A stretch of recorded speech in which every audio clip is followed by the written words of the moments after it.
የሐሳቡ መነሻ ብሬ ነው። ለተመልካቾች ምናልባት አንዱ በጣም ግልጽ ማድረግ የሚያስፈልገው መምህር ባህሩ አድማስን ብሬ የምንለው ከቅርበታችን እንደ ታላቅ ወንድም ካለን ፍቅር አንፃር እንደሆነ ሰዎች ይረዳሉ የሚለውን ነገር እንደው የመናገር እድል ገጥሞን አይተናናቅም። ብዙ ሰዎች አስተያየት ሲሰጡን ሰምቻለሁ። ከቅርበታችን ከፍቅራችን አንፃር እና ከወንድምነት አንፃር ነው ያን የምንለው ሚሊዮን ተናግሬ ከዛ ሐሳቡ የነበረው ብሬ ጋ ነው። ናብሊስ የሚለው የቴሌቪዥን ፕሮግራም ከመታሰቡን በፊት ለኔ ብሬ በጣም ቦርን ሳይኮሎጂስትስ የምንላቸው በተፈጥሮ በጣም ሳይኮሎጂካል ማይንድድ የሆኑ ሰዎችን በብዙ መንገድ እርግጥ ነው መንፈሳዊ የሆነው እውቀቱ ከመጽሐፍት ያገኘው እውቀቱ ብዙ ነገር ይረዳል ብዬ በደንብ አምናለሁ። እሱ ላይ ደግሞ በጣም ሳይኮሎጂካል ማይንድድ መሆኑ በራሱ አማርኛ ቃል ስላጣሁለት ነው ሳይኮሎጂካል ማይንድድ የሚለው። እሱ ሐሳብ ምን ብሎ ያስባል ሁሉ ጊዜ ሰዎችን እንዴት አድርገን ይሄን ነገር ብዙ እርዳታ የሚፈልግ ሰው አለን መንፈሳዊ የሆነው ነገር ከዛ ደግሞ ሳይኮሎጂካል የሆነው ነገር ተደምሮ ብዙ ሰዎች መረዳት አለባቸው የሚል ሐሳብ አለው። እንዴት ነው ግን ሁለቱን ምናገናኛቸው ለሚለው እኔ በግሌ የተወሰኑ ማስባቸው ነገሮች አሉ። ግን ደግሞ ብዙ መሬት ወርዶልኝ አስቤው አላቅም። በተገናኘን ቁጥር ግን ከኔ ጋር ከብሬ ጋር ስናወራ እነዚህን ጉዳዮች በጣም ብዙ ጊዜ ያነሳልኝ ነበር እና ስለማምነው ስል አሁን ቅድም ያልኩሽን ሳይኮሎጂካል ማይንድድ መሆኑን ስለማምን የሆነ ቀን የሆነ ነገር እንደሚሆን ይሰማኝ ነበር። በኋላ ላይ የሆነ ጊዜ ጠርቶኝ አስብበት ብሎ መጀመሪያ አገሬ ቴሌቪዥን ገና መደራጀት ላይ የነበረበት ጊዜ ጀምሮ ጭንቅላት ውስጥ የነበረ ፕሮግራም ነው። ስለዚህ አስብበት እንዲህ ያለ ፕሮግራም ስለማቅረብ እናስባለን። ሰዎችም አስብ ራስህም ደግሞ አስብበት እንዴት እንደምናረግ ብዙ ለውጥ የምናመጣበት ፕሮግራም ነው እያለ ይነግረኝ ነበር። በጣም በአጋጣሚ ደግሞ እኔ ዛን ጊዜ በራሴ በግሌ በምሰራው የስነ ልቦና ማማከር አንድ ሁለት ጣቢያዎች ላይ ኢትዮጵያ ውስጥ የሚታወቁ ጣቢያዎች ላይ አንድ ሁለት ጣቢያዎች ላይ ፕሮግራም ስለመጀመር ከሆኑ ሰዎች ጋር እያወራን ነበር። ውስጤ ግን እንደውም አንደኛው አንድ 4 ኤፒሶድ ምናምን የሚሆኑ እንትኖች ፕሮግራሞች ሙከራ እንትኖች መቅረጽ ጀምረን ነበርና ሚዲያ በጣም ትልቅ ፓወር እንዳለው ለብዙ ሰዎች ብዙ መልእክት እንደሚያስተላልፍ በደንብ እረዳለሁ። የተወሰኑ ሚዲያ ላይ ኤክስፖዠሮች ስለነበሩኝ ስራ የሰራኋቸው ነገሮች ስለነበሩኝ ግን ደግሞ እኔ የምፈልገው አይነት እንትን አላገኘሁባቸውም። ያ የነገርኩሽ 4 ኤፒሶድ ቀርጸንበት የነበረው ፕሮግራም እንደ ውስጤ በደንብ ደስ የሚል ስሜት እየተሰማኝ አልነበረም። ከዛ ይሄ በነበረበት ሰዓት ላይ ነው ስለ ናብሊስ ሐሳብ ብሬ መጀመሪያ የነገረኝ። ቃሉን ሲነግረኝ እውነት ለመናገር ሰምቼው አላቅም ቃሉን እና በጣም ተደንቄ ነበርና ስለ ቃሉ ረጅም ሰዓት አስረዳኝ። እኔ ማስረዳት የማልፈልገው ስለ ቃሉ በደንብ ብሬ እንዲያስረዳ ስለምፈልግ ነው ለተመልካቾች። ለኔ ግን ቃሉ በጣም ገዛኝ እና በጣም ወደድኩት። ከዛ ደግሞ እድሉንም ወደድኩት። ምኑን እድል ወደድኩት?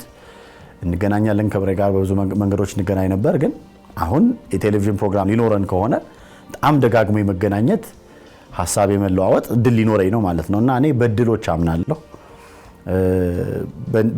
በእድል ማለት አጋጣሚዎችን በመጠቀም የተሰጡ አጋጣሚዎችን የመጡ አጋጣሚዎችን በመጠቀም በደንብ አምናለሁ እና ያንን እድል እንደመጣ ማርጎ ተሰማኝ። ስናወራበት ረጅም ጊዜ ቆየን። እንደዚህ ቢሆን ይሻላል፣ እንደዚህ ስናረገው ርዕሰ ጉዳዮቹ እንደዚህ ቢሆኑ፣ አይ የምናነሳቸው ጉዳዮች እንደዚህ ቢሆኑ፣ አሁን እንደዚህ የምላቸው ጉዳዮች ዲቴል ዝርዝር ስላላቸው ብዬ ነው። ስለዚህ ለምሳሌ እንዴት አድርገን ነው ስነ ልቦናዊ ጉዳዮችን የምናነሳው? ዝም ብሎ የደረቅ ሳይንስ ለሰው የሚወራ ዝም ብሎ ሳይንስ የለመድነው የተማርነው እንደዛ ስለሆነ ደረቅ ሳይንስ ስለሆነ እንደሱ ነው ወይ የምናረገው? ወይስ ደግሞ ከምናክማቸው ታካሚዎች ከፔሸንቶች ጋር ያሉን አይነት ሐሳቦች ነው ወይ የምናነሳው የሚለው ነገር ለኔ ግርታ ውስጥ ነበረ። በጣም በሚገርም ሁኔታ ብሬ ጭንቅላት ውስጥ ብሉፕሪንቱ ነበረ። አሁን ተመልካቾች የሚያዩት የሚወዱት የናብሊስ ፕሮግራም ብሉፕሪንት ሐሳቡ ንድፈ ሐሳቡ ምኑ ቅርጹ ብሬ ጭንቅላት ውስጥ ነበርና ተገናኝተን የመጨረሻውን ይሄ ነው የሚሆነው የሚለውን እስካወራንበትና ቅርጹን እስከነገረኝ ሰዓት ድረስ ለኔ ግራ መጋባት ነበር፣ ደስታም ነበረው። ቅድም የነገርኩሽ ሁለቱ ምክንያቶችና በዚህ መንገድ የተጀመረው ከዛ በኋላ ልክ እንዳልኩሽ እንዲህ አይነት ቅርጽ እንዲኖረው እንፈልገው በእነዚህ አይነት ጉዳዮች ላይ እናወራለን። ዝም ብሎ ሳይሆን በጣም ሪሰርቾች ተሰርተውበት 2-3 አርቲክሎች አንብበን በዛ ጉዳይ ላይ በቅርብ የታተሙ አርቲክሎች አንብበን መጽሐፍ ካለው አንብበን ተመልካቾች የማያውቁት ቀድሞ በአካልም ይሁን በተለያዩ ኮንፈረንሶች ቪዲዮ ኮንፈረንሲንግ ኮል ኮንፈረንሲንግ ምናምን የተገናኘን ርዕሰ ጉዳዮች ላይ በጣም ብዙ ውይይቶች አድርገን አብላልተ ነው። በተለይ ደግሞ በጣም የምወደው መጨረሻ ላይ ተመልካች ምን እንዲይዝ ነው የምንፈልገው የሚለው ጉዳይ ላይ በደም ተስማምተን ገብቶን ስለዚህ ሰዎች እንደምንፈልገው የፈውስ ድምጽ የሚሆንላቸው ነገር እንዲያገኙበት እንደ ግለሰብ እንደ ማህበረሰብ እንደ ቤተሰብ የሚሆንላቸው ነገር አግኝተንበት ምን ሄድበትን ቅርጽ ያየን ቀን በጣም ትልቅ ስኬት የተሰማኝ ገና ሳንጀምረው ነው እና እንግዲህ አጀማመሩ ሂደቱ በዚህ ይመስላል። ስለ ፕሮግራሙ የነገርን አብረን ነው አንድ ላይ ቁጭ ብለን እንዲህ አይነት ፕሮግራሞችን ብንሰራ በተለይ ደግሞ ማህበራዊ ችግሮቻችን ላይ እንዳልኩሽ ሁላችን በየፊናችን ምን ጨነቅበት ምን ለፋበትም ጉዳይ ነውና ብሬ ጥሩ አድርጎ ይመስለኛል የመረጠው። ከዛ ሐሳቡን አወራን እንዲህ አይነት ነገሮችን ብንሰራ በተለይ እንደዚህ ችግሮቻችን ላይ የበለጠ መፍትሄ ለማምጣት የሚያስችሉ ፕሮግራሞችን መስራት ብንችል ከዛ ደግሞ ከፍ ይያለ ደግሞ ሰፋ ብሎ ሄዶ እኛም ደግሞ ሌሎች ሰዎችን ምናናገርበት በግል የሚፈልጉ ሰዎችን እንደዚሁ አናግረን ችግሮቻችን የምንፈታበትን መድረክ ለመፍጠር ለተለያዩ ስራዎች የበለጠ ለመስራት ይረዳናልና ምን ይመስላችኋል አለ። ምንም ምንናቅማማበት ነገር አልነበረም። በደስታ ነበር የተቀበልነውና ያው ከብሬ ነው ሐሳብ የመጣው ሁላችንም በደስታ የተቀበልነው ነገር ነበር። እንግዲህ ናብሊስ በሚለው ስምና አሁን ባለው ቅርጽ ከማወቄ በፊት ይመስለኛል 2013 መጨረሻ አካባቢ መምህር ብርሃኑና አንድ ወዳጄ ቁጭ ብለን ስናወራ መምህር ብርሃኑ ሐሳቡን አስረዳኝ ማለት ነው። ማለት የቴሌቪዥን ፕሮግራም የመጀመር ሐሳብ አለን እና አንዳንድ ስነ ልቦናዊና ማህበራዊ ጉዳዮች ላይ የሚያተኩርና ከዛ አንፃር የዛ አካል እንድትሆን አስቤያለሁኝ የሚለው ነገር አነሳሪ በጣም ደስ ያለኝ። ከምንም ነገር በላይ እውነቱን ለመናገር ደስ ያለኝ የነበረው ከመምህር ጋር በዛ ልክ መገናኘት መቻሌ በጣም ደስ ያለኝ እና ሐሳቡ በዛን የተነሳው ከዛ በኋላ በቃ እንደዛ አለቀ። ከሆነ ጊዜ በኋላ እንደገና ለሶመር ደወለልኝና ያን ነገር አሁን ዲስካስ እናርግ ስመረጣ ምናምን ጀምር እንዲህ የሚለውን ነገር ከተነሳ በኋላ ቢሮ ላይ ለመጀመሪያ ጊዜ ርዕስ ለመምረጥ ተገናኘን። ሮዝ እኔ መምህር እንደዚህ ሆነን ዋላሂንም ጄና ያደረገ ሌሎችም ቲሞች ነበሩ። አስታውሳለሁ ጥቅምት ደም ቀኑ ትዝ ይለኛል ጥቅምት 26 2014 ላይ ማለት ነው። እንግዲህ ናብሊስ ከኤር መደረግ ከመጀመሩ ኦልሞስት አንድ አመት አስቀድሞ ማለት ነውና ምን አይነት ርዕሰ ጉዳዮች ላይ እንስራ የሚለው ነገር በደንብ ተነሳና ርዕሶችን መረጥን። ወደ 10 ምናምን የሚሆኑ ርዕሶችን ለማየት ሞከርን። ከዛ የትኞቹን እናስቀድም ምናምን የሚለው አይነት ወደ ቀረጻ ተገባ። እንደውም ቀረጻ ውስጥ ተገብቶ መጀመሪያ የተቀረጽናቸው ድንገት ባካፕ ምናምን እንትን ጠፍቶ እንደገና እንደ አዲስ ሁለተኛ ዙር ተቀረጸን። እንኳንም ጠፋልን ግን ብዙ ነገሮችን አገኘን ማለት ብዙ ነገር ተማርንበት እና እንደ አዲስ እንደገና ተቀረጽናቸው። ያኔ ነው እንግዲህ ፕሮግራሙም ናብሊስ እንደሚባል መረስ እጅግ በጣም ደስ አለኝ። በተለይ ደግሞ የናብሊስን ትርጉም ስናውቀው የመፈወስ አቅም ያለው አለት እጅግ በጣም ልዩ ትርጉም ነው ያለውና ደስ አለኝ። ከዛ በኋላ እንግዲህ ለመጀመሪያ ጊዜ በጉጉት ነበር እኛም የጠበቅነው ተመልካቾች ብቻ አይመስልኝም። ህዳር 16 2015 ላይ የመጀመሪያው ፕሮግራማችን አየር ላይ ሄደ። በጣም ደስ ይል ነበር። ናብሊስ ብቻ ሳይሆን ቴሌቪዥኑ ሀገሬ ቴሌቪዥን ሲጀመር እንዲሁ ድንገት ሰዎች ስንወያይ አንዳንድ ሀሳቦች ይንጸባረቁ ነበር። እሱ ምንድነው በአሁኑ ጊዜ ሚዲያው ሁለት ነገር ላይ ነው ያተኮረው፣ ዓለም አቀፍ በሆነ ደረጃ ማለት ነው። ወይ ፖለቲካ ፕሮፓጋንዳ ነው ወይም ደግሞ መዝናኛ ነው። እና እንዴት ሰዎች ሁለቱም ብቻ እንዲያዩ ይገደዳሉ? ፖለቲካና መዝናኛ ብቻ። መዝናኛውም ከታየ ፖለቲካ ሊሆን ይችላል እውነቱን ለመናገር ሲጠቃለል። ምክንያቱም መዝናኛ ሆኖ የፖለቲካል ዓላማ የሌለው የለም። ለምሳሌ የመዝናኛዎች የምዕራቡ የዓለም ስሪት አሁን እየተሞገተ ያለው ይሄ የዌስተርን ወርልድ ኦርደር ኮንሱመር የሆነ ይሄ ተመጋቢ የማያስብ ብቻ የሚገዛ በሆነ ሌብል የሚኖር ግን በጣም ክሪቲካል ያልሆነ እና መብቴ እያለ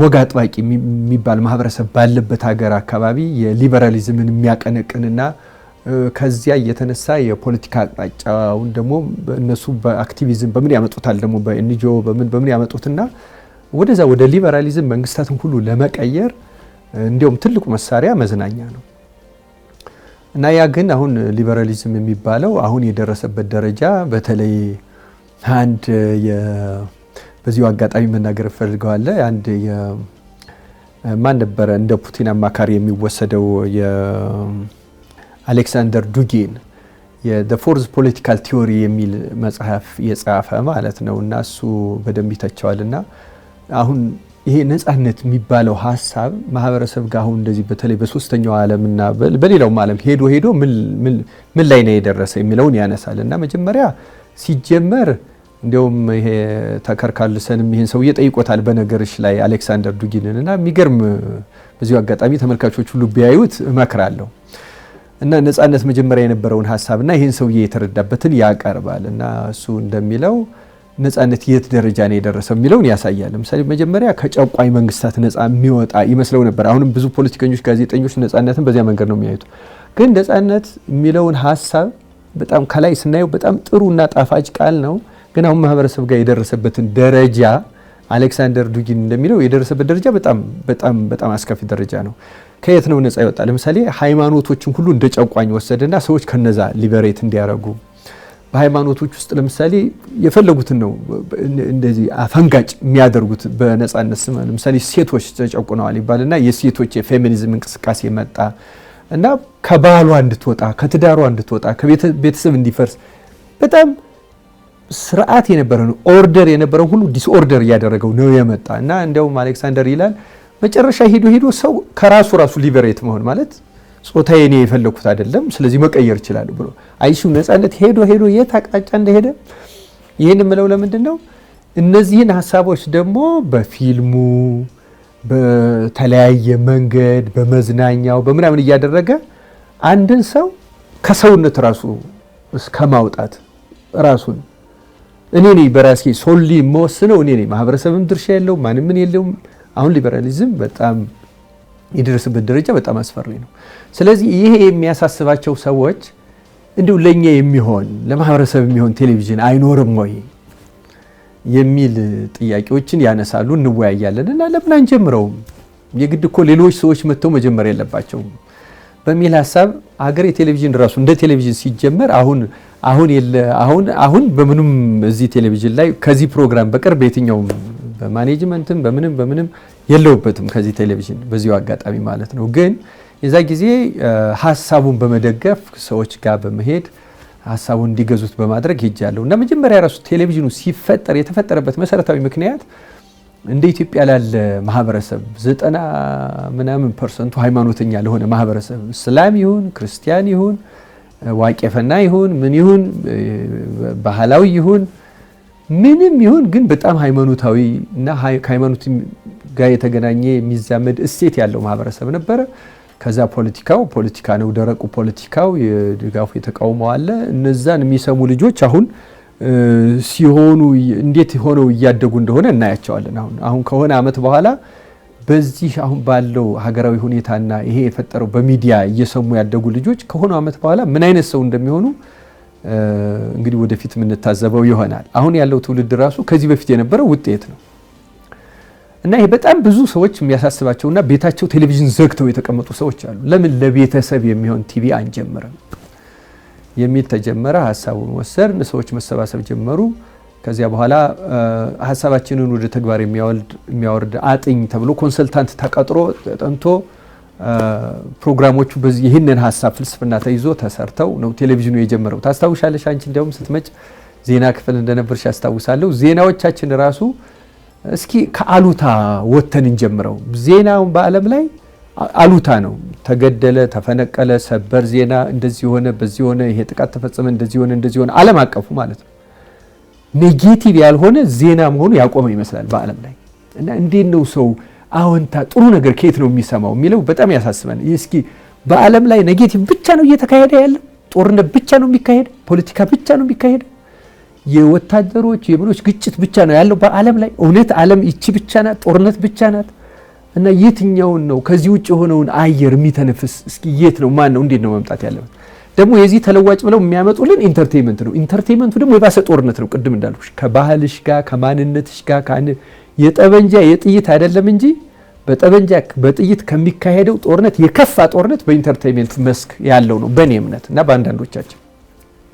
ስለዚህ ከዚህ የተለየ ፕሮግራሞች መኖር አለባቸው እና ፕሮግራሞቹ ተሰርተው በአጥኝ ቀረቡ። በጣም ጥሩ ናቸው። በጣም ብዙዎቹ ሼልፍ ላይ ያሉ ናቸው። ስትራቴጂው ቴሌቪዥኑ እንግዲህ ኢንቨስትመንቱ አድጎ እነዚያን ለመፈጸም የቻለ አይመስለኝም በተሟላ ደረጃ። አይ ሆፕ ከዚህ ዓመት ጀምሮ እየተገበረ ይሄዳል ብዬ ተስፋ አደርጋለሁ።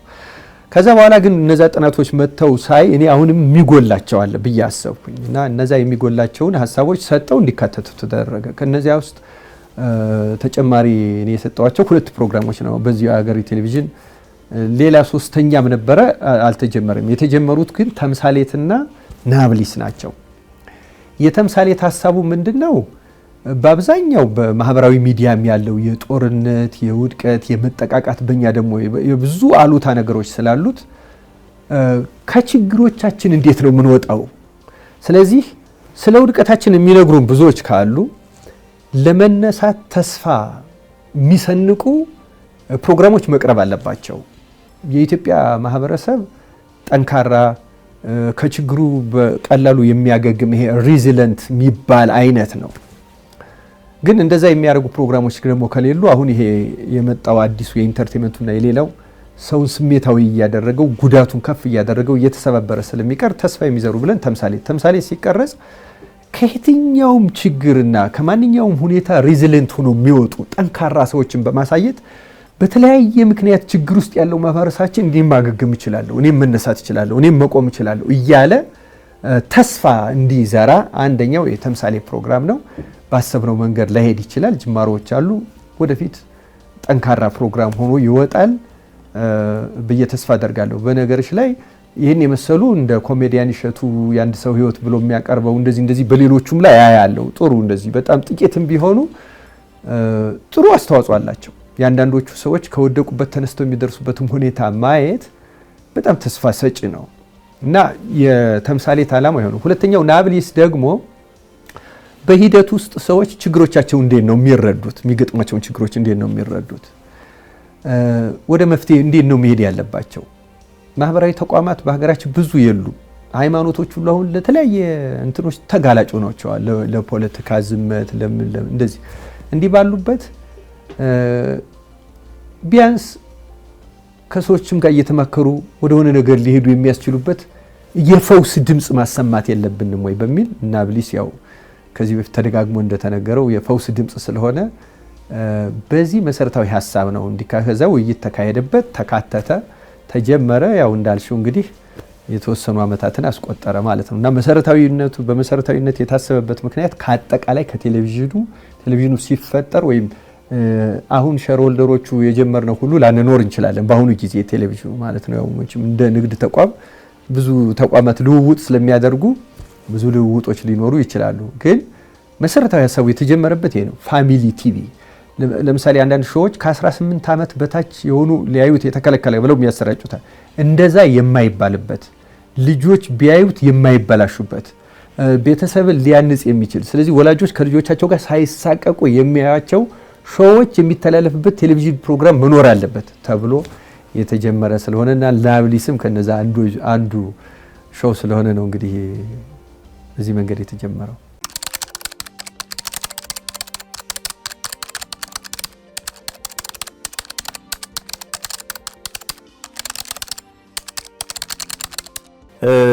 ሽሜን በመልክ ነው የማውቀው፣ ያውም በቲቪ ተመልካቾች ይሄን ለሽሜም ነግሬው አላውቅም። በጣም የሚገርመው ነገር ወንድምነቱ በልጦብን በደንብ ተግባብተናልና ይሄን አውርተን አናውቅም። እኔ ሽሜን የማውቀው የኢትዮጵያ ልጆች ቴሌቪዥን ፕሮግራም ላይ በጣም የተረጋጋ ሰው፣ የስነ ልቦና አስተያየቶች፣ ስነ ልቦና ትንታኔዎች ምናምን ሲሰጡ ጆሮዬን ይዘኛል። ሙያዬ ስለሆነ ይገደኛል ብዬ ስለማስብ አጋጣሚዎች ሬዲዮም ላይ ሲሆን ቲቪም ላይ ሲሆን ሰው አያለሁና በመልክ አይቼውም አላውቀው። እንግዲህ የኢትዮጵያ ሳይኮሎጂ አሶሲዬሽንን የተወሰነ ጊዜ መርቻለሁ። ዩኒቨርሲቲ አካባቢ ያሉ ሰዎች የተወሰነ አውቃለሁ ምናምን ብዬ አስባለሁና ሳይኮሎጂስት የሆነ በጣም የተረጋጋ ሰው የሚያወራው ነገር በጣም ትርጉም የሚሰጥ ሰው ኢትዮጵያ ልጆች ቴሌቪዥን ላይ አጭር ፕሮግራሞች ነበሩት ለወላጆች የሚሰጣቸው ትንታኔዎች እና በጣም እደነቅ ነበር። እንዴት አይነት የተረጋጋ ሰው ነው ያልኩ ምቀናበት ሰው ነውና ከንግግሮቹ ዊዝደም ያለው ሰው እንደሆነ አውቃለሁ። አንድ እንትን በዚህ አጋጣሚ መናገር ፈልገው ሌላ አንድ ማቆይ ስነልቦና ሰው ምን ይላል? ሰዎች አዋቂነታቸው የሚለካው ነገሮችን ለማንኛውም ሰው እንዲገባ አድርገው አቅልለው በመናገራቸው ልክ ነው የሚል ሐሳብ አለውና ሽሜ ሲያወራ ኢትዮጵያ ልጆች ቴሌቪዥን ላይ ሲያወራ የምሰማው በዛ ልክ ነበር። ነገሮችን አቅልለው ሰዎች እንዲገባቸው ማንኛውም ሰው እንዲረዳው አድርገው ወላጆች አንድ ሁለት ብሎ የሚናገራቸው ነገሮች ተቀብለው በማግስቱ ስራ እንጀምርበት ቢሉ ህይወታችን ላይ ተግባራዊ እናርገው ቢሉ ተግባር ላይ የሚያውሉትን አይነት ነገር የሚያረግ ሰው ነው እና በጣም እደነቅ ነበር ሽሜን። ከዛ ቅድም እንዳልኩሽ ብሬ ሐሳቡን መጀመሪያ ከነገረኝ በኋላ በነገራችን ላይ ሌላ አንድ በጣም ጥሩ ወንድም አግኝቻለሁ አስተዋውቃችኋለሁ ምናምን ሲለኝ በጣም ደስ ይላል። ማንን አገኘህ ምናምን እያልኩ እያሰብኩ ነበር እና የሆነ የመጀመሪያ ቀን የተገናኘን ቀን ኤግዛክት ቀኑን አላስታውስም ወይም እንዴት እንደነበር ትዝ አይለኝም። ግን ሽሜን ያየሁት ቀን ያ የኢትዮጵያ ልጆች ቲቪ ላይ የማውቀው በጣም ማደንቀው የነበረው ሰው ሆኖ በጣም ደስ አለኝ። ከዛ ሮዝን ደግሞ ከሮዝ ጋር በአካል እንተዋወቃለን በሌሎች አጋጣሚዎች። ግን ደግሞ እኔም ማቃት ሮዝንም አሁንም የጡት ማጥባት የእናቶች የጡት ማጥባት ይሄ የወሊድ ፈቃድ ጋር ተያይዞ ለጡት ማጥባት ፈቃድ መሰጠት አለበት ምናምን የሚለውን እንቅስቃሴዎቿን አይ ነበር። ከዛ ናብሊስ ላይ ከመምጣታችን በፊት በአካል በሌላ አጋጣሚ ተዋውቀን ነበር። ግን ደግሞ አብሮ ስለመስራት ከዛ ደግሞ ከረጅም ጊዜ እረፍት በኋላ ስለነበር ተመልሳም የመጣችው ሚዲያ ላይ ስራዎቿ እንዴት እንደነበሩ የመሳሰሉት ነገሮች አላቅም ነበር። ስለዚህ ስንገናኝ ይሄ ቲሙ ሲመጣ እንዳልኩሽ ብሬን በጣም እንደ ታላቅ ወንድም ወደው ማከብረው በብዙ መንገድ እንዳራያ የማየው ሰው ነው። ሽሜን በጣም የማደንቀው ሰው ነው። ሮዝም የተሻለ ልምድ ያላት በጣም ብዙ አጋጣሚዎች የነበሯት ብዙ ኤክስፖዠር ያላት በጣም አሪፍ ጋዜጠኛ ናት። ከዚህ ውስጥ ከቲም ውስጥ እንግዲህ ለስ ኤክስፒሪየንስ ሊሆንኩት እኔ ነኝ። በልምድ ያነስ ያለ ልምድ ያለኝ እኔ ነኝ። ስለዚህ በጣም ይገርመኝ የነበረው ምንድነው እንግዲህ እንደ ፕሮዲዩሰር አንቺም እንደምታየው ፈጠን ምለው ቀዥቀዥ ምለው እኔ ይመስለኛል በጣም የተረጋጉ ሰዎች መካከል እንግዲህ ሆነ ድምቀት ሆኛለሁ ብያስባለሁ። በዛው ልክ ራሴን እየገራሁበት ያለሁት የቴሌቪዥን ፕሮግራም ነው። ምክንያቱም ሐሳቦቼን እንዳቀርብ ሐሳቦቼን እንድናገር እድል ይሰጠኛል። በዛ ልክ ሐሳቦቼ ዋጋ እንዳላቸው ተሰምቶኝ አያውቅም ነበር። ሌሎች ቦታዎች ላይ የተሻለ ሐሳብ ያላቸው ሰዎች የኔን ሐሳብ ሲያዳምጡ በጣም ብዙ ትምህርት አገኝበታለሁ። በዛው ልክ መረጋጋቴን እየለመድኩ ነው። እንግዲህ ጓደኞቼ እንደሚመሰክሩት አብረው ከትልልቅ ሰዎች ጋርና ከተረጋጉ ሰዎች ጋር መዋል የተወሰነ ያረጋጋልና በሳምንት ለተወሰኑ ቀናት ስለምንገናኝ የተወሰነ እየተረጋጋሁበት ያለሁት ነው። ልምዳቸው በጣም የሚገርም ነው። አሁን ሽሜ ብሬንስቶርም አድርገን ብሬንስቶርሚንግ ሴሽናችን እንግዲህ ቅድም እንዳልኩት ይሄ ቀድመን ርዕሰ ጉዳዮች ላይ ውይይት አድርገን ንባቦቻችንን ተከፋፍለን አንብበን ተዘጋጅተን ተስማምተን ከመጣን እንኳን በኋላ ቁጭ ብሎ ሲያወራ አዲስ ሆኖብኝ ነው የምሰማው። ሁል ጊዜ የሚያስረዳበት መንገድ ሁል ጊዜ ይደንቀኛል። ሮዝ ከጋዜጠኛ በላይ ናት። ለዚህ ፕሮግራም አዘጋጅ ጭምር ናት። ቅርጽ የምትሰጠው እሷ ናት። የምትደመድምበት መንገድ፣ ጥያቄዎቹን ፍሬም የምታረግበት መንገድ ተወያይተን ምናምን ብለን አውርተን ከጨረስን በኋላ ራሱ ጥያቄዎቹን ስጠይቃቸው የማውቀውን ጥያቄ የምትጠይቀኝ አይደለም ይመስለኝ። ለካ እንደዚህም ማለት አለብን የሚለው ነገር የምታስታውስ ናት። በመሀል አንዳንዴ ረጃጅም ሰዓት እናወራለን ሀሳባችን አልቋጭ ይለንና ከዛ ረዘም ያለ ሰዓት ተወርቶ የተወራውን ሀሳብ የሚጠቀልል ሀሳብ ይዛ የምትመጣበት መንገድ በጣም ሁሌ የምደነቅበት ኳሊቲ ነው። ቅድምም ብዙ ስላወራው ስለ ብሬ ከዛ ደግሞ ለካ በዚህም አቅጣጫ ይታያል። እርግጥ ነው የሚያስደንቀው ለኔ እንደሆነ ይገባኛል። ምክንያቱም እኔ ካለኝ ውስን ልምድ የተወሰነ ካለኝ ውስን ልምድ እንደሆነ በደንብ አውቃለሁ። ግን እንደዛም ሆኖ ሁል ጊዜ በጣም አዲስ ነገር፣ ሁል ጊዜ የጉዳዩ ስፋት ጥልቀት በዚህ ልክ ሊታይ እንደሚችል የሚያሳይ ደግሞ ብሬ ነው። በተለይ መንፈሳዊ ከሆኑት ዓለም ከመንፈሳዩ ከዛ ደግሞ ከመጽሐፍትም ከዛ ደግሞ የሰው ልጅ ስፒሪቹዋል ቢንግ ነው የሚለውን ደጋግመን በፕሮግራማችን ላይ እናገራለሁ። እኔ በጣም አምንበታለሁ በዚህ ጉዳይ ላይ እና እሱን ብዙ ጊዜ የኛ የስነ ልቦና ሳይንስ ዘግይቶ ከመቀበሉ የተነሳ ሰዎች ባዮሎጂካል፣ ሶሻል፣ ማህበራዊ፣ ተፈጥሯዊ ወይም ባዮሎጂካል የሆነ ስነ ልቦናዊና መንፈሳዊ ስፒሪቹዋል አስፔክት አላቸው ይላል። ይሄ ስፒሪቹዋል የሚባለው አራተኛውን ዳይሜንሽን ዘግይቶ ነው የተቀበለው ሳይኮሎጂና ብዙ የሰራበት ነገር አይደለም። በጣም የሚገርመኝ ብሬ ደግሞ ያንን የሚሞላ ቀድሞ ከሳይኮሎጂ በፊት ከመቀበሉ አስቀድሞ ስነ ልቦና የሆነ እውቀት ስላለው እሱን የሚሞላ ነገር አለው ብዬ ነው ማስበውና እሱን ጎዶሎ ሞልቶ እንድረዳው የሚያረጋኝ ነገር በጣም ብዙ ማገኝበት ነው። ለምሰራው ስራና ለትምህርቴ ሁሉ ሳይቀር ከዚህ እየቀሰምኩ መሄዳቸው ብዙ ነገሮች አሉ። የሽሜን ምሳሌዎች፣ ንግግሮች፣ አገላለጾች፣ ስልጠናዎችን የተካፈሉ ብዙ ሰዎች፣ ንግግሮችን የሰሙ ብዙ ሰዎች ደግሜ ስናገራቸው ሊሰሙኝ ይችላሉ። ፈቃድ መጠየቅ አልተጠበቀብኝም። ብዙ ጊዜ እዋሳለሁና እንዲህ አይነት ሰዎች ናቸው አብራቸው ምሰራው። በጣም እድለኛ ከሚባሉ ሰዎች መካከል እንደሆነ ወይ ደግሞ እንደሆንኩ ከሚሰማኝ ነገሮች መካከል አንደኛው ናብሊስ ላይ መገኘቴና እነዚህን 3 ሰዎች በህይወቴ ውስጥ ማግኘቴ ነው። በጣም በቃ እግዚአብሔርን የማመሰግንባቸው የምደሰትባቸው የህይወት ገጠመኞች አሉኝ። ይሄኛው ደግሞ የበለጠ ብዬ የማስበው ነው። ብሬ ለኔ መምህሬም፣ ታላቅ ወንድሜም፣ መካሬም፣ በብዙ መንገድ በሙያ በመንፈሳዊ ህይወትም በብዙ መንገድ የሚጠቅመኝ ሰው ነውና ከርቀት የምናየው የነበረው እና ምመኘው ባገኘው ብዬ የምመኘውን ሰው በዚህ መልኩ ያገኘሁበት እና ለህይወቴ በጣም ብዙ የሚጠቅሙ ቁም ነገሮችን ያገኘሁበት ህይወቱም ደግሞ የሚያስተምረኝ ያለው ብዙ ታሪክ የሚያስተምር ነገር ያለው ሰው ነው። ሽሜ እንኳን አገኘሁት ካልኳቸው እስከዛሬ ደግሞ የት ነበርክ ካልኳቸው ሰዎች መካከል ነው። ህይወቱ በጣም የሚያስተምር ነው። በስራው በኩል ያለው ነገር ለኔ ተለይ በጣም ብዙ የሚያግዙ ነገሮች አሉት። እኔ በነገራችን ላይ በጠቅላላው ራሱ ናብሊስ ላይ የተማርኩ ትምህርት ቤት እንደገባው ሁላ ነው የሚሰማኝና አሁን ከሽሜ ጋር የምንሰራበት መስሪያ ቤትም አንድ ህንፃ ላይ ነው ያለው። በስራም ጎረቤቴ ነው ማለት እችላለሁና ብዙ ነገሮች ሲቸግሩኝ ይሄን ነገር በምን ነገር ላድርገው እንዴት ላድርገው ብዬ የምጠይቀው የማማክረው ሰው ነው። ለግል ህይወቴ በቃ በእጄ ላይ ናቸው ያሉት ማለት እችላለሁ ሰዎቹና የሚጠቅሙኝ ናቸው።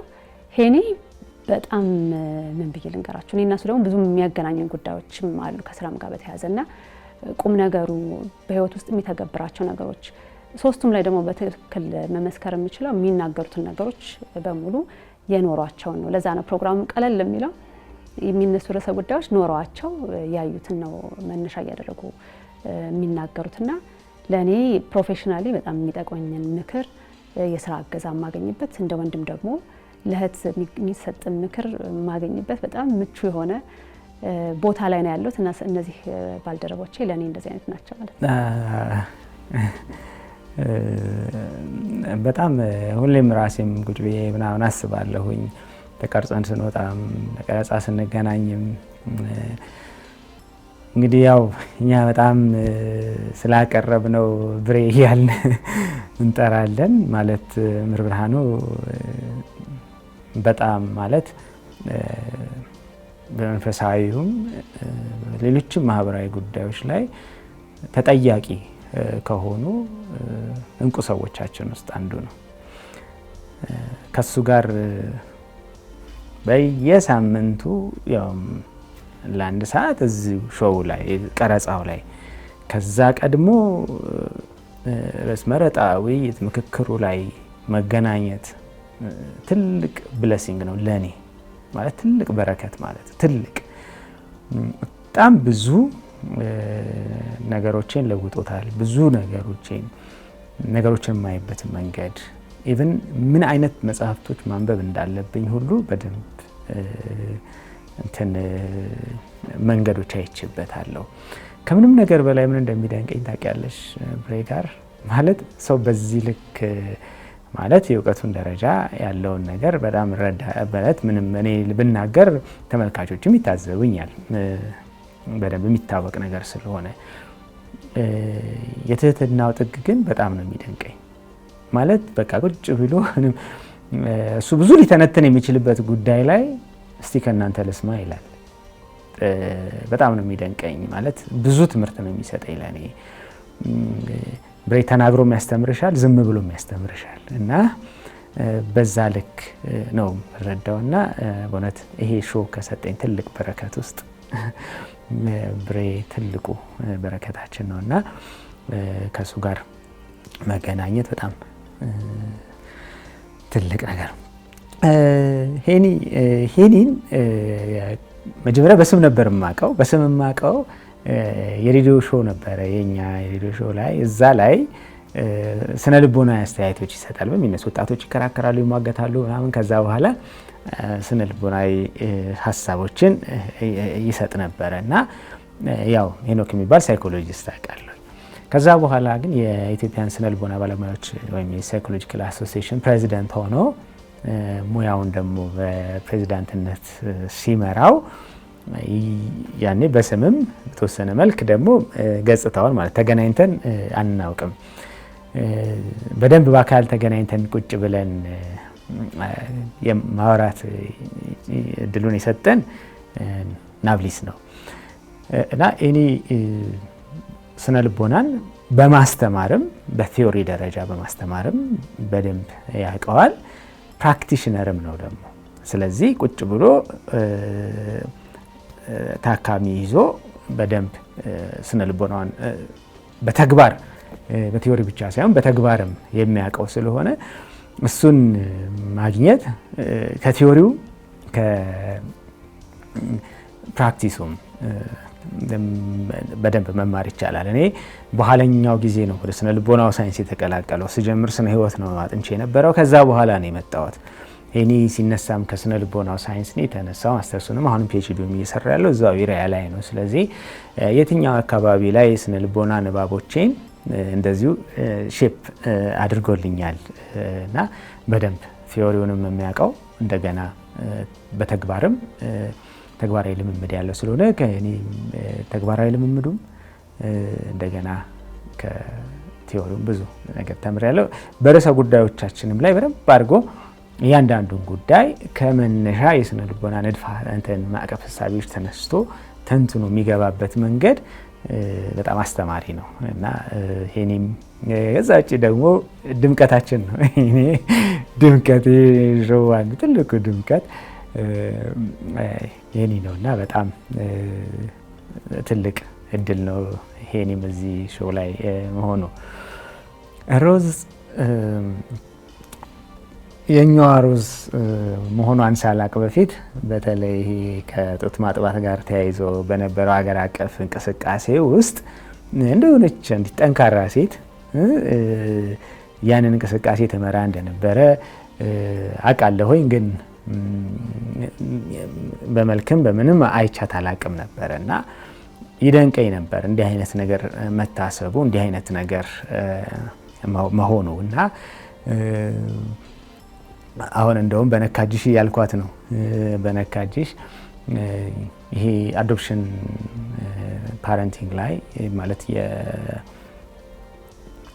በልጅን በማደጎ በጉዲፈቻ ለሚያሳድጉ ወላጆች ፍቃድ የለም እና ብዙ ተቋማት ላይ ምናልባት ዩኤን ምናምን ሊሆን ይችላል ያለው እንግዲህ ያላቸው ሊኖሩ ይችላሉ። ባለኝ ግን የለም እና በተለይ አሁን ጨቅላ ህፃናትን አዶፕት የሚያደርጉ ወላጆች የ2 ወር የ3 ወር ህፃን ቤት ውስጥ ትተው መሄድ ሊጠበቅባቸው ነው እና በተለይ የአዶፕሽን ወይም ጉዲፈቻ ማደጎ ልጅ ማሳደግ ያለውን ማህበራዊ በጎ የሆነ ማህበራዊ ተጽዕኖ ግምት ውስጥ በማስገባት ለሚመለከታቸው አካላት ይህንን ምክንያቱም የማደጎ ወላጅነት ነው። ከዚህ በፊት እንደውም የልብ ምጥ የሚል ፕሮግራም ሰርተንበታል በዚህ በናብሊሳችን ላይ። ተመልካቾች መለስ ብለው ሄደው ያዩት ደስ ይለኛል።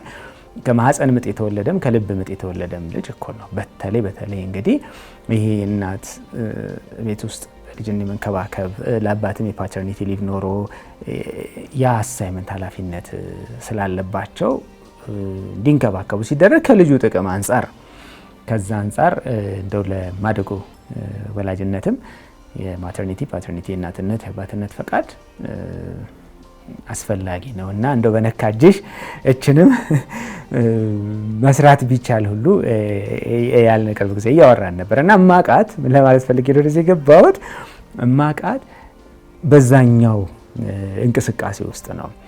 በኋላ ላይ ምቹ ቤት የሚለውን ነገር ሀሳብም ግን ብዙም እንትን አልሰጠሁትም ነበረ። የናብሊስ ቲሞና ሳያት ግን እጅግ በጣም ነው ደስ ያለኝ። በጣም ጠንካራ ናት። በጣም ኤንድ እንደው የምትሰራውን ፕሮግራም የምትኖረው ማለት ነው። ቤቶችና ደጆች የሚል ፕሮግራም አላት። እናቶችን እና ወጣ ብለው ደግሞ ስራ እየሰሩ ቤትም ያለውን ኬር የሚያደርጉና ቤትም ያለውን ነገር ጥንቅቅ አድርገው ሰርተው እንደገና የደጁንም ነገር የሚከውኑና ይሄ በቃ ቤቶችና ደጆች አንቺው ራስሽ ነሽ ነው መላትና ያን የሆነች ሰው ናት። ፕሮግራማችንም ላይ ካላት ንባቦች እንደገና የህይወት ተሞክሯ ወላጅነትም ላይ የጻፈችው መጽሐፍ አላት። ከነዚህ ሁሉ ነገሮች ተነስታ እጅግ በጣም ብዙ የተማርኩባት ያለች ጠንካራ ሰው ናትና እንጃ እንደው ምን ብዬ እንደማወራ አላውቅም። ስለ ናብሊስ ቲም አባላት በጣም እድለኛ እንደሆንኩ ይሰማኛል። እንግዲህ እውነቱን ለመናገር በቅርበት ሄኖክን ቀደም ብዬ አውቀዋለሁ እና ሄኖክ ከወጣት ምሁራን አንዱ ነው። በጣም ቫይብራንት ነው፣ አንባቢ ነው፣ ተቀባይ ነው፣ ተወያይ ነው፣ አእምሮም ክፍት ነው። ሁልጊዜም ያስደንቀኛል። ካወቅኩት ጊዜ ጀምሮ ተስፋ ከማደርጋቸው በሀገር እንዲኖሩ ብዬ ከምመኛቸው ምሁራን መካከል አንዱ ነው። አሁንም እየሄደ ነው፣ ፒኤችዲ እየሰራ ነው፣ ይቀጥላል። የሚያድግ ሰው ነው። ገና ወጣት ነው፣ ግን በጣም ተስፋ ያለውና ካወቅኩት ጊዜ ጀምሮ አሉ ሌሎችም ልጆች እውነት ለመናገር ለነሱ የሚሆን የቴሌቪዥን ሾው ስለሌለ አላመጣዋቸውም እንጂ በጣም ብዙ ቫይብራንት ዳይናሚክ የሆኑ በጣም ግሩም ሀሳብና አቅም ያላቸው አዳዲስ ትውልድ እየመጣም እንደሆነ አውቃለሁ። በእውነቱ ከነዚያ ውስጥ አንዱ ነው ሄኖክ እና በጣም ከምወዳቸው ወጣቱ እና ያስመረጠው ሙያው ነው። የስነ ልቡና ሙያ ብቻ ሳይሆን ክሊኒካል ሳይኮሎጂስት ነው እና አዲሱን ትውልድ ስሜት በመረዳት ደግሞ ቅርብ ነው። ያው ሽሜ ነው መቼም እንደ ስሙ እኛ ሽሜን ወደ ሽማግሌ ወስደን እናገረዋለን። የተረጋጋ ነው፣ በጣም አንባቢ ነው። እንግዲህ ከባዮሎጂ ተነስቶ እዛም ሾው ላይ ተናግሮታል። ወደ ሳይኮሎጂ መጥቶ ጥሩ ክሊኒካል ሳይኮሎጂስት የሆነ በጣም አስተዋይ፣ በተፈጥሮ አንዳንድ ጊዜ ሰው ከተማረው ትምህርትን በላይ ጸጋ ሆኖ ይሰጠዋል ይመስለኛል። አሁን በሕክምና በሙያቸው ሰዎች እንደዛ አሉ አይደለም? አርት ነው ሳይንስ ነው የሚለው ክርክር እንዳለው ሁሉ በዚህም ደግሞ ችሎታ፣ ሙያ፣ እውቀትና ነው ወይስ ጸጋ ነው እንደዚህ የሚል በየመስኩ ውይይት ሊኖር ይችላል። አይ ቲንክ ሽሜ ባለሙያ ብቻ ሳይሆን ጸጋውም የተሰጠው ሀብት ካላቸው ሰዎች አንዱ እና አሁን እኔም አንዳንድ ሰዎችም ወደ እነሱ እያከፋፈልኩ ልካለሁ። አንዳንዶቹን ነፃ የሆነ የስነ ልቡና እርዳታ ያስፈልጋቸዋለሁ ብዬ የማስባቸውን እና ሀሳባችንም ከዚህ ከሾው አለፍ ያለ ነው። እውነት ለመናገር ለዚያ በጣም ምቹና ተገቢ ሰዎች ናቸው ብዬ አምናለሁ። ሮዝ ጥሩ ጋዜጠኛ ናት። ውጭ ሀገር እያለች ነው በደንብ የተዋወቅ ነው። ለነገሩ በደንብ ያወራ ነው። እርግጥ ከዚያ በፊት በተወሰነ ደረጃ ባውቃትም ከርቀት እና ጥሩ ጋዜጠኛ ባለሙያ ናት። የምትታየው ነው በጣም ቅድም እንዳልኩሽ እኛ ሰው ራሱን ከራሱ ነፃ የማውጣት እንቅስቃሴ ውስጥ ከከተተው ዓለም የሚያወጣ ስነ ስርዓት ያለው እና እሴታችን ባህላችን ሁሌ ይሄ 21ኛው ክፍለ ዘመን እኮ ነው እንደዚህ ነው እያሉ ኦቨርራይድ የሚያደርጉ አስቸኳይና እየገቡበት ያለውን ጥድፊያና በህይወታቸው ውስጥ ምን እንደሚያመጣ የማያውቁ ሰዎች ከሚነዱት ማውጣት ነው የምንፈልገው። እኛ ሰው እንዲረጋጋ በእድሜው ላይ ያ ነገር ምን እንደሚያመጣ እንኳን አያውቅም። ሰው በነገራችን ላይ የሰለጠነ ያወቀ የተራመደ የቀደመ የፈጠነ ነው የሚመስለው እንጂ ወደ ምን እየሄደ እንደሆነ አያውቅም፣ እውነቱን ለመናገር ማለት ነው። እና አንድ ነገር መቼስ ሰው በሰራው ነገር እንኳን ስፒድ ሊሚት እኮ ይባላል እና የህይወት እንቅስቃሴ እኮ ሊሚት አለው። አሁን ያሁኑ ሰው የሚያውቅ አይመስለኝም አንዳንዱ እና ሄዶ የሚፈጠፈጥ ነው የሚመስለኝ አንዳንዱ ሰው ደሞም ነው በኋላ ተሰብሮ በቃ ተሰበርኩ ተጎዳው ብሎ ይመጣል ያ ከመሆኑ በፊት። ስለዚህ ለዚያ ምሳሌ ሆነው ጥሩ አድርገው ሊያቀርቡ ይችላሉ ብዬ ከማስባቸው ሰዎች አንዷ ሮዝ ናት። አይ ቲንክ በኔ ምርጫ በጣም ትክክለኛ እና ተገቢ ባለሙያ ናት ብዬ አምናለሁ። እነሱም እንደዚያው ናቸው። ብቸኛ ባይሆኑም ግን ከነሱ የበለጠ ሰው አገኛለሁ ብዬ አስቤ አላውቅም። በእውነቱ እንደነሱ የሆነ ሰው ግን ብዙ ሰው ሊኖር ይችላል፣ የሚበልጥም ሊኖር ይችላል፣ አይኖርም አንልም። ግን በእኔ ሰርክል ውስጥ በጣም ተገቢዎቹን ሰዎች አግኝተናል ብዬ አስባለሁ።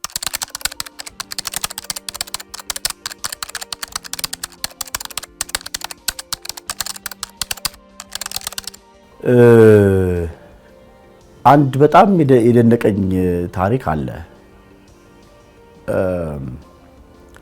2-3 ጊዜ እንዲህ አይነት እንትኖች ገጥመውን ያውቃሉ። ግን በጣም በህይወቴ ትልቁን ትምህርት የተማርኩበት በትዳር ውስጥ የተፈጠረ አለመግባባት ነው። ላለመግባባቱ ምክንያት የነበረ ደግሞ ከሁለቱ ወገኖች ይሄንን ያው እንትኑን በቀጥታ የመናገር እድል ስለሌለኝ ነው እንትኑን ምንድነው ገላጭ የሆኑ ነገሮችን እያስቀረው የምናገረውና በትዳር ውስጥ አለመግባባት ተፈጥሯል። አንደኛው ወገን ወደ ሌላ ሰው ግንኙነት ነበረው እና የመጣው ሌላኛው ወገን የነገረኝን ነገር አረሳው። ቴራፒ ነበር ሰራ የነበረው። አይ እኔ እኮ ቴራፒው አንተ ጋር ስንመጣ ናብሊት ላይ አውቃለሁ እና እንድታቀው የምፈልገው ነገር እንደሚስተካከል አምናለሁ። ይሄ ችግር ጥፋቱን ያጠፋው ያልሆነ ወገን ነው እየነገረን ያለው። ይሄን የነገረኝ የነበረው ጥፋቱን ስል የተፈጠረው ነገር ሌላ ሰው ጋር ግንኙነት መመስረቱን ያላደረገው አካል ማለት ነውና ብዙ ሰዎች ይሄንን ነገር መቀበልም ይቅርታ ማድረግም ከዛ ደግሞ ሕክምና ማግኝተን ተመልሰን ህይወታችንን እንቀጥላለን የሚለው ነገር ለብዙ ሰዎች ቀላል አይደለም። እነዛም ሰዎች ምክንያት አላቸው ብዬ አምናለሁ ሕክምናው ላይ። ይሄኛውም ሰው ደግሞ ግን ምክንያቱም ባቀው ጥሩ ነው ብዬ አስባለሁና ለምንድን ነው ብዬ ጠየቅኩኝና ያገኘሁት መልስ እዚህ ላይ ፕሮግራሞቻችንን ስንሰራ ሁሉ በጣም መጥቼ ቀጥታ ባልናገረውም ፕሮግራሞቻችን ላይ በጣም ደንቆኛል። ምናልባት እግዚአብሔር እንድሸከመው የሰጠኝ እና እንድችለው የተሰጠኝ ነገር ጸጋም ማገኝበት የተለየ ፈተና አለፌ እግዚአብሔር ደግሞ በተሻለ ነገር እንድባረክበት የሰጠኝ እድል ይሄ ሊሆን ይችላልና ምንም ቢሆን እኮ አካሌ ነው እና አካሌን እንደዚህ አደረገ ብዬ እንዴት ልተው እችላለሁ የሚለው ነገር በጣም ኢሞሽናል አድርጎኛል። ቴራፒ ስለሆነ ኢሞሽኔን መቆጣጠር ስላለብኝ ይሄንን ግን ስሜት ደግሞ ብዙ ሰዎች የሚያደርጉት ነገር እንዳልሆነ ነግሬ በጣም እንደተደነቁበት ነግሬ ካለፈ በኋላ በጣም ለረጅም ሰዓት ከጭንቅላቴ ሊወጣ ያልቻለ ትምህርት አስተምሮኝ ሄደ። የሰዎች ስነ ልቦና በዚህ ልክ ጠንካራ ሊሆን እንደሚችል ሰብእናን ከመግማት አንፃር ሃይማኖታዊና መንፈሳዊ የሆኑ ነገሮች ያላቸውን ቦታ በጣም እንድረዳ ያደረገኝ ነገር ከዛ እዚህም መጥቼ በጣም ብዙ ያየሁበት ነገር ነውና የተደነቁበት አጋጣሚ ይሄ ነው። ይኖራል በጣም ብዙ ግን አሁን የትኛው ነው ብዬ አንደኛው ይሄ ደስ የሚልሽ ነው የምትሰሪው ነገር ብዙ ሰው የሚያውቀው አይመስልሽም። እንዳልሽው ብዙ ኃላፊነት አለብኝ በተለይ ሶሻል ሚዲያው ላይ ያለው ከምቾት ቤት ጋር በተያያዘ አሁን ደግሞ ናብሊስ አለ። እኔ ግን የሚሰማኝ ሰው የሚያቀኝና የሚያየኝ ወይ ደግሞ በጣም ብዙ ሰው ላይ ደረሰ አይመስለኝም ነበርና አንድ ጊዜ ጋሪ የሚገፉት ሙዝ እየገዛው ከልጆቼ ጋር እና አንድ ሴት መታ ቅፍ አርጋ ሳመችኝና ደነገጥኩኝ። አንደኛ ቀይ ረስቻለሁ ማለት ነው ሰው እያልኩ ነበር። ተጨነቅኩ የት ነው የማውቃት በዚህ ፍቅር የምትስመኝ ብዬ በደንብ ተሳምኩኝ። ከዛ ስጨርስ አይ ቴሌቪዥን ላይ ስለማይሽ ነው አለችና በጣም ደነገጥኩኝ። የደነገጥኩት ድንጋጤ በጣም ምረሳው አይደለም። ምክንያቱም መንገድ ላይ ሰው ለይቶ ሰላም ይለኛል ብዬ አላስብም ነበርና ይሄንን ምረሳው አይደለም። ስራ አጋጣሚ ላይም የተለያዩ ከተሞች ለስራ ስንቀሳቀስ ስልጠና ላይ ምንም በቃ ማለት በጣም ብዙ ቅርብ ጊዜ እንኳን ኤግዚቢሽን ማዕከል የመጽሐፍት አውደ ርዕይ ምናምን ነበረ ለ4 ቀናት የቆየና በቃ መጽሐፍ ለመግዛት በሚሄድበት ጊዜ ያየኋቸው መጽሐፍ ይዘው ከቀረቡት መጽሐፎችን ለንባብ ከሚያቀርቡ የመጽሐፍት ቤት ባለቤቶች ጀምሮ ሊገዙ የቆሙ ሰዎች እንዴ በጎን ምናምን አይተው ናብሊስ አይደል ከነመምህር ጋር እዛ በቃ መጽሐፍ እኔ ሳላገዝቶ ሁሉ ስጦታ እና በጣም ወደ 6-7 መጽሐፎች ነው የገባሁት በስጦታ ማለት ነው በተለያየ ቦታ ላይ እና ምን አድርገን ምን ሰርተን ምን ሆኖ የሚለው ማለት ትላለ ከተማ ላይ ከኋላ ሽሜ ማንም ማላቀው ሰው ስልጠናዎች ላይ ተመሳሳይ ነገር ይመጣል። የሚያስደነግጡ ነገሮችም ያጋጥሙኛል። ማለት እኛ እኮ ናብሊስን ማስታወሻ እየያዝን ነው የምንከታተለው የሚል አስደንጋጭ ነገር ያጋጥማል። ማለት አስደንጋጭ ስል ኃላፊነት ትልቅ ኃላፊነት ነው የሚጨምረው። ማለት በዚህ ልክ ሰው ጠብቆ እንደ አንድ የትምህርት ክፍለ ጊዜ ማስታወሻ ይዞ እንደሚጽፍ ሲናገር ምን ያህል ጉዳዩ ላይ በለጠ ዝግጅት ማድረግ እንዳለብን እና ሁሌም ጭንቀታችን እሱ ነው። በጣም ወደዋለሁ እንዳልኩት አሁን ያለውን ቅርጽ ወደዋለሁ። እማቀው እሱን ስለሆነ ሊሆን ይችላል፣ ግን ከቅርጹ ላይ ብዙ ለውጥ ይኖረናል ብዬ አላስብም። እና ቅርጹን በሚመለከት ብዙ ሰዎች የሚወዱት ነው ብዬ ስለማስብ ብዙ የምንቀይረው ነገር አይደለም ብዬ አስባለሁ። ግን የመጀመሪያዎቹ የነበሩት አካባቢ የነበረው ላይ አንዳንድ ሰዎች ተንቀሳቃሽ ምስል ይሄ ቪዲዮዎቹ የተሻለ ትርጉም ስለሚሰጡ ቪዲዮዎች ጨምሮ ሰዎች አስተያየቶቻቸውን ሰምተን የምናደርጋቸውን ነገሮች እንደው ዘነቅ እያደረግን እየጨመርንበት እንደሱ አይነት አቀራረቦች ቢኖሩን የተለመደው ሰዎች ቁጭ ብለን ከምናነሳው ባለፈ ማለት ነው። ከዛ ውጪ ደግሞ አንዳንድ በበዓል አካባቢ አንድ ሁለት የሞከረን የነበረው ሰዎች ሰብሰብ ብለው ደግሞ ጥያቄዎቻቸውን የሚጠይቁበት ተናጋሪዎች እኛ ብቻ ማንሆንበት ሰዎችም ብዙ ሀሳብ አላቸው ብዬ ስለማስብ ሰዎችም ሀሳቦቻቸውን የሚሰጡበትን መድረክ ብናመቻች የሚለው ሀሳብ በጭንቅላታችን አለ። በዛው አጋጣሚ ተመልካቾች እንዲያውቁት ይሄ ጉዳይ የፕሮዲውሰሮቻችንና የቴሌቪዥን ጣቢያው ስራ አስኪያጆቻችን አለቆቻችን ይሁንታ የሚፈልግ ጉዳይ ስለሆነ በተወሰነ መልኩ የነሱንም ይሁንታ ጨምረን ደግሞ የምናደርገው ነገር ይሆናል ብዬ አስባለሁ። ግን እንደ ሀሳብ ይሄም ሀሳብ አለን። ሌላው አንዳንድ ምናነሳቸው ርዕሰ ጉዳዮች ላይ እንግዲህ ከስነ ልቦና ከማህበረሰባዊና ከመንፈሳዊም ሃይማኖታዊ ከሆነው አቅጣጫ ነው የምናያቸው። አንዳንድ ጉዳዮች ለምሳሌ የኢኮኖሚክስ ባለሙያ የሚጠይቁ ጉዳዮች አሉ። ጉዳዩን ሰፋ አድርገን ማየት እንድንችል ኦር የማህበረሰብ ሳይንስ ባለሙያዎችን ብንጠራ የአእምሮ ሕክምና ሰዎችን ብንጠራ የሚል ሀሳብ አለን። እንዲህ እያደረግን ሰዎች ብንጨምር ደግሞ የተለየ አቅጣጫ የሚያሳዩ ሰዎች ብንጨምርም የሚል ሀሳብ አውርተን እናውቃለን። ስለዚህ እነዚህን አይነት አዳዲስ ነገሮች ይዘን ደግሞ በአዲሱ ዓመት የምንመጣ ይመስለኛል። ለማጠንከር ያክል ቀረብ ብዬ ስለማስብ አይደለም። ተመልካቾች እንዲረዱት የምንፈልገው ቁም ነገር እያገኝንበት ነው የሚሉን ሰዎች ስላሉ በጣም ደስተኛ ነን። ግን ከሁሉም በላይ ይሄንን የቴሌቪዥን ፕሮግራም በመስራት በህይወቴ ትልቅ ቁም ነገር ያገኘሁት እኔ ነኝ ብዬ አስባለሁ። አብሬያቸው ስለሰራው የተሻለ ልምድ ያላቸው፣ የተሻለ ንባብ ያላቸው፣ የተሻለ አቅም ያላቸው ሰዎች ጋር አብሬ ስለሰራው ወንድሞቼ ናቸው አውቃቸዋለሁ፣ እህቶቼ ናቸው አውቃቸዋለሁ የማለት እድል ስላገኘው ናብሊስ ላይ ሀገሬ ቲቪ ላይ በጣም አብረውኝ ከሚሰሩ ሰዎች ጋር በአጠቃላይ ከካሜራ ጀርባ ካሉት ወንድሞቼ እህቶቼ ጭምር ማለት ነው እነዚህ ሰዎች በማወቄ በማግኘቴ በጣም እድለኛ የመሆን ስሜት እንደሚሰማኝ እና ተመልካቾች እኛም የተጠቀምንበት እንደሆነ እንዲያውቁት፣ ሁለተኛው የሆነ ነገር እንዲቀየር የምንፈልገውን ነገር ከመቀየር አንጻር የድርሻችንን አንድ ጠጠር እንድንወረውር እድል የሰጠን ፕሮግራም እንደሆነ ሰዎች እንዲያውቁት እና ለኛም ለራሳችን አንድ ዕዳ እንዲያቀልልን የመጣ እድል አጋጣሚ እንደሆነ ሰዎች እንዲያውቁት ፈልጋለሁ። በዛው ልክ ሰዎች ይጠቅማሉ ብለው ያሰቡትን ያክል ሰዎች እንዲያዩት፣ ሌሎች ሰዎች እንዲያጋሩት፣ ሀሳቡ ሰዎች ጋር እንዲደርስ፣ መልእክቱ ሰዎች ጋር እንዲደርስ ነው ፍላጎታችን። ሌላ የተለየ ነገር የለንም። ያንን ግን እንዲደርስ ማገዝ ሰዎች ደግሞ አለባቸው ብዬ አስባለሁ። ያዩትና የወደዱትን ሀሳብ ለሌላ ሰው መጽሐፍ ይጋበዛል፣ ሻይ ቡና ብቻ አይደለም እና ፕሮግራምም ይጋበዛል። እባካችሁ ጋብዙ፣ እንዲያሳዩት አድርጉ የሚለው ነገር መናገር ፈልጋል።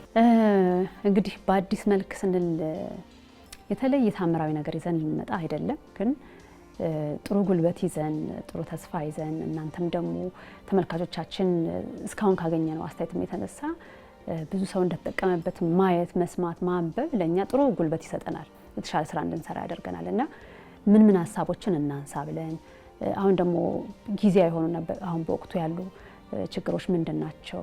የትኛው ላይ ትኩረት ብናደርግ ጥሩ ነው? በምን አይነት መልኩ ተመልካቾቻችን አድሬስ ብናደርጋቸው መልካም ነው የምንላቸው ነገሮች በደንብ አስበንበት ተዘጋጅተን የበለጠ ደግሞ ተመልካች እንዲያገኝ ሰዎች እንዲጠቀሙበት የሚያደርግ ፕሮግራሞችን ለመስራት ንግግር እያደረግን ነው። ጥሩ ነገር ይዘን እንመጣለን ብዬ ተስፋ አደርጋለሁ። ግን ከተመልካቾቻችን የምንፈልገው የሚሰሩ ስራዎች ምንድነው የሚባል አንድ አባባል አለ፣ የደገሱትን ሲበሉለት አይደል የወለዱትን ሲስሙለት ይባላልና ይሄም አንድ ትልቅ ድግስ ነው ሀገሬ ቴሌቪዥን የሚያደርገውና ተመልካቹም እስካሁን ያሉትን ፕሮግራሞች ተመልክቶ ብዙ ሰው ጓጉቶና ተጠቃምበታለሁ ብሎ እንዲጠብቀንም እንፈልጋለን። በምንችለው መጠን ግን የተሻለ ፕሮግራም እስካሁን ከሰራናቸው የተሻሉ ነገሮችን ይዘን ለመምጣት ነው እየሞከርን ያለ ነው። ፍላጎታችንም እሱ ነው። እንግዲህ ማለት ያው አሁን ትንሽ ፋታ መውሰድ የፈለግነው በደንብ ደግሞ እንደገና ርዕሶቻችንን ቅርጽ አስይዘን መምጣት ልክ ከፍለን አንድ ወቅት ላይ ጀምረን ነበረ ስለ ትዳር፣ ከዛ ስለ ወላጅነት፣ ሌሎች ጉዳዮች እንደዚህ እያደረግን ሄድንበት ነገር ነበረ። በሱ ቅርጽ መምጣት ጥሩ ነገር ነው የሚሆነውና ያን ቅርጹን በደንብ አድርገን ለማየት እየሞከርን ያለ ነው። እሱን ይዘን ማለት እንደው ብዙ የቅርጽና የእንትን ለውጥ እናመጣለታለን የሚል ሀሳብ እስካሁን እኔ የለኝም። እንግዲህ የበለጠ ገና እያወራንበት ስለሆነ መሀል ላይ የሚመጣ ነገር ካለ እናያለን። ግን ብዙ ተመልካቾቻችን እንደው ይሄን ብትቀይሩት ይሄን ብትሉት አይደለም የሚሰጡት ፊድባክ እንደው እንደ አደራ እንዳይቋረጥ ስናገኛቸው ምን ስንላቸው አደራ እንዳይቋረጥ አደራ ነውና እንግዲህ ምንችለው መጠን እንደ እግዚአብሔር ፍቃድ ረጅም ርቀት የሚጓዝ እንዲሆን ነው የምንፈልገው። ሀገራዊው ሰላም፣ ሀገራዊ ሁኔታ ተስተካክሎ ሀገራችን ተረጋግታ እንደ ልብ መንቀሳቀስ ማለት ሰውም ተረጋግቶ ቁጭ ብሎ ሜድ ሲጀር ደግሞ የናብሊስ ቱርም እንደው እስከ ማድረግ ድረስ እናስባለን ወደፊት ማለት ነው። ግን እንደው ከተመልካቾቻችን ጋር አዲስ አበባ ካሉት ጋር በተወሰነ መልክ ለመገናኘት ሞክረናል። እንደው ከአዲስ አበባ ውጪ ካሉት ጋር እንደው መገናኘት የምንችልበትን ነገር አስባለን። ያው እሱ ሌሎች ውጫዊ ሁኔታዎችንም የሚወስኑት ቢሆንም ማለት ነው። በዛ ውጪ ግን በተሻሉ ርዕሰ ጉዳዮች አሁንም ለተመልካቾቻችን ለልባቸው ቅርብ የሆኑ ተለውጬበታለሁ፣ ይህ ፕሮግራም ለኔ ነው የሚሉ አስተያየቶችን እናያለን። እነዚህ ጉልበት ናቸው ማለት የምንሰራው ነገር ጠብ የሚል ነገር ሲኖረው የበለጠ ለመስራት ያተጋል። ኢምፓክት ወሳኝ ነገር ነው። ከሌሎች ነገሮች የምንሰራው ነገር ተጽዕኖ እያመጣ እየፈጠረ ከሆነ ለምን አንድ ሰው አይሆንም? ዓለምም ሀገራትም የተለወጡት መቼም ከግለሰቦች በተነሳ ሀሳብና ተግባር ነው። ከዛ ሰፊው ይከተላል። የአንድ ሰው ለውጥ አይደለም። እንኳን እንደዚህ በሺዎች የሚቆጠሩ ሰዎች እንግዲህ እስካሁን ከ2000 ምናምን እስከ 40,000 ምናምን ተመልካች ድረስ ያዩቸው ቪዲዮዎች ናቸው ያሉን እና ይሄን ያህል ሰው ተመልክቷል ማለት ከዚህ እንግዲህ ቀላል አይደለም። ግን ለምን አንድ ሰው አይሆንም? ሁለት ሰው ለምን አይሆንም? ሶስት ሰው ለምን አይሆንም? እንግዲህ ናብሊስ ቁጥር ላይ ቢያተኩር ኖሮ ይሄን ያህልም ጊዜ ይሄዳል። ምክንያቱም መምህር ብርሃኑ በጣም ብዙ ኃላፊነትና ኮሚትመንቶች የተለያዩ ቦታዎች ናና የሚል ጥሪ ያለበት ነው። ይሄኔ በጣም ብዙ ኢንጌጅ ኖሮ ዘመን ሁላችን በየፊናችን በጣም በብዙ ነገሮች የተወጠርን ነን። ግን በቃ ለናብሊስ ቀን ወስነን በዚህ ቀን ብሎ ያስቀጠለን ጉዳይ እነዚህ ተመልካቾቻችን ህይወት ውስጥ የሚታዩት ለውጦች ናቸው እና ይሄንን የበለጠ አጠንክረን መቀጠል እንፈልጋለን። ታዋቂው ገጣሚ ደቤ እንዳለው ወርውር የእጅህን ዘገር በትን ያሻራህን ዘር ይዘኸው እንዳትቀበር። እንዲህ በናብሊስ በኩል ይዘን እንዳንቀበር ያሉንን የተሰጡንን ነገሮች ዘገራችንንም እየወረወርን ዘራችንንም እየበተንን ነው የምንቀጥለው እና ያን የሚያግዙንን ጠንከር ያሉ ርዕሰ ጉዳዮችን ይዘን ወደ ተመልካቾቻችን እንቀርባለን ብዬ ተስፋ አድርጋለሁ። እውነቱን ለመናገር 3 ዓመትም የመጣው በእነሱ ብርታትና ጥንካሬ ነው ማለት ይቻላል። እንዳልኩሽ ምንም በሌሎች ቴሌቪዥን ሾዎች ላይ እንደሚታየው እነሱን የሚያበረታታ ክፍያ ወይ ምናምን የለም። እርግጥ እነሱ ውስጥ ግን አንድ ትልቅ እሴት አለ፣ ማህበረሰብን የማገልገል ፍላጎት እሴት እና በጣም ተጨናንቀን ነው ሁላችንም የምናደርገው። ልናደርገው ከሚገባን ትንሹ እንደሆነ አውቃለሁ። ሰዎች ለፖለቲካል ኮሚትመንት እንኳን ጫካ ድረስ ይገባሉ፣ ብዙ ነገር ያደርጋሉ። እና በከተማ ያለ ሰው ደግሞ ሊያደርገው ከሚገባው አስተዋጽኦ ውስጥ ይሄ አነስተኛው ሊሆን ይችላል። ይሄም ሆኖ ግን የሚያደርገው ሰው በጣም ጥቂት ነው እውነቱን ለመናገር በተለያየ መንገድ እና በእነሱ ጥንካሬ ነው የመጣው። ምናልባት ወደፊት የቴሌቪዥኑ ባለቤቶች ኢንቨስት አድርገውበት ወይም ሌላ ሾውን የሚፈልግ ሰው አግኝተን እርግጥ ማስታወቂያ አስነጋሪዎች በአብዛኛው የዚህ ወቅታዊ የሆነ ተመልካች ያለበትን ሾው የማግኘት ፍላጎት ነው ያላቸው። እኔ በዚህ አልስማማም፣ ሁልጊዜ ወቅሳለሁ። ለምን በምዕራቡ እንደዛ አይደለም ሁልጊዜም የሚሰራው። ቢያንስ ምንድን ነው የሚያደርጉት? ለምሳሌ ፋይናንስ ያላቸው አስነጋሪዎች ሚዲያ ያለውን ተጽዕኖ ስለሚያውቁ የሚፈልጉትን ፕሮግራም እንዲሰራ ነው ኢንቨስት የሚያደርጉት። በእኛ በግልባጩ ነው ማለት የፋይናንስ ተቋማት ሳይቀር ራሱ ምንድን ነው የሚያደርጉት? ብዙ ተመልካች ያለው የትኛው ነው ብለው ልክ እንደ ኮሞዲቲ ለሽያጭ ነው እንጂ የሚሄዱት ኢንቨስት አድርገን ማህበረሰብ ላይ ይህን አስተዋጽኦ እንወጣ የሚል ትልቅ ተቋም አይቼ አላውቅም። ያ ቢኖር ኖሮ ብዙ ሰዎች አሁን ሬዲዮዎች ላይ በጣም ጥሩ ለሀገር እና ለማህበረሰብ ግንባታ የሚያደርጉ አስተዋጽኦ የሚያደርጉ ብዙ የሬዲዮ ሾዎች አሉ። ለምሳሌ እኔም አሁን በሸገር ሬዲዮ አሉ፣ በአሃዱ ሬዲዮ፣ በሌሎችም ሬዲዮዎች አሉ። እነዛ እኮ ስፖንሰር የላቸው። ለምንድነው ስፖንሰር የላቸው? የአስነጋሪዎች አስተሳሰባችን አይ ቲንክ በጣም የብዙዎች አስተሳሰብ ችግር ያለበት ይመስለኛል። አንድ ይሄ የማርኬቲንግ ፕሪንሲፕል ብቻ ነው የሚከተሉት፣ ላርጅ ኦዲየንስ የሚል እሱ ትክክል ነው። ኮሜዲቲ ላይ መሸጥ እኮ ትክክል አይደለም እያልኩ አይደለም፣ ትክክል ነው። ግን ሁሌ ሾዎች እንደዛ አይደለም የትም ሀገር የሚሄዱት። ለዓላማውና ለማህበረሰብ ግንባታ ተቋማት እኮ አለ። የዚህ ምንድነው የማህበረሰብ አገልግሎት የሚመድቡት በጀት ሁሉ አላቸው። ከዛ እንኳን እንደዚህ አይነት ሾዎችን ቢያደርጉ እንዴት ጥሩ ነበረ። ለነሱ ካደረጉ የተሻለ ነገር ማድረግ እንችላለን። ለምሳሌ ቅድም እኔ ባሰብኩት መንገድ ለምን እንዳልተሟላ ያነሳቸውን ሀሳቦች አስተካክለን መቅረብ እንችላለን። ስቲል አሁንም ሰዎች ሌሎች አካላት እንኳን ያን ባያደርጉ ዘንድሮ እግዚአብሔር ከረዳም በ2018 ጥረት አድርገን ቢያንስ ከቀጥታ መጥተው ጥያቄዎቻቸው አንስተን እንድንመልስላቸው ከሚፈልጉ አካላት ጋር ቢያንስ በአመት 3 መድረኮች እንኳን ብናደርግ ጥሩ ነገር ሊሆን ይችላል ብዬ ተስፋ አደርጋለሁ። ፈቃደኞች የሆኑ ደግሞ ለዚህ ቢያመቻቹልን እነዚያን እናደርጋለን። በኤዲቲንግ እና በሌላውም ስራ ያለውን ቴሌቪዥኑ ባለቤቶች እና የሚመለከታቸው የቦርድ እና የማኔጅመንት አካላት ኢንቨስት ካደረጉልን ኦልሞስት ነፃ አገልግሎት ስለሆነ ማለት ነው የሚሰጠው። ከቻለ ለምሳሌ አሁን ከክልል ከተሞች ቢያንስ እንደው 1 2 3 በዚያ ያሉ ተቋማት ስፖንሰር ካደረጉን ከሆነ በዓላት ጋር ተገናኝቶ እዛም ሄደን ሰርተን ልንመጣ እንችላለን እና በዚሁ አጋጣሚ ከተመልካቾቻችን መካከል ይህን የማድረግ ፍላጎት ያለው ካለ ቢያገኘን ጥሩ አድርገን ለማዘጋጀት ቃል እንገባለን።